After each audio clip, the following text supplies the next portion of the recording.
New York is fast. It's faster than any other city. The way that New York would just take me from place to place without my making plans felt so magical and fortuitous. New York becomes your boyfriend or your girlfriend. And even though the city has become so gentrified and it's becoming more and more difficult for artists to survive and exist in New York, it's still such an incredible cultural melting pot. Eugene Lang is a division of the New School that is located in Greenwich Village. It's the school where I graduated from. You know, I grew up on the Upper East Side, and the Upper East Side is a very different neighborhood from Greenwich Village. So when I started university, it was the first time that I felt like I could have an identity in New York City that was independent from the identity that my parents had given me. And the New School was such a special place because I feel like for the first time in my life, I was encouraged to think for myself. The students have a chance to be a part of a major university with the country's best design school. McNally Jackson is a small independent bookstore at the intersection of Soho and Nolita, and they carry a lot of titles that you might not be able to find at a traditional bookstore.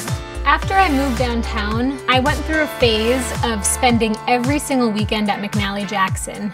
The real core of this store and the real reason it exists has always been to try and open people's hearts and minds by reading.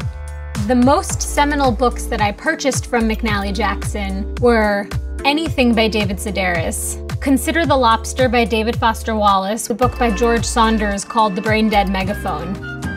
This is actually the first time I've ever been to museum, which is a modern natural history museum here on the Lower East Side, particularly because it is built entirely into one abandoned freight elevator, and the only way to access it is down a dark alleyway.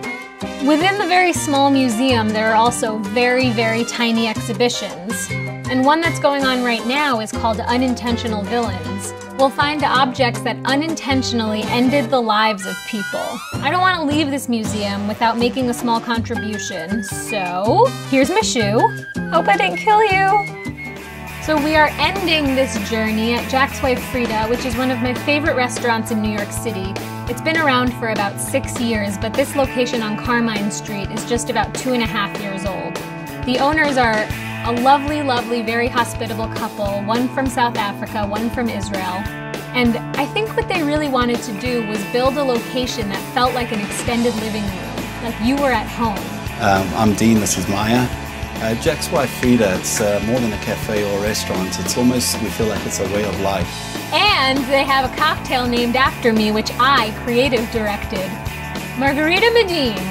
There's carrot juice, lemon juice, a touch of fresh ginger, and tequila. All you have to do is shake it well, and then you drink your Man Repeller cocktail.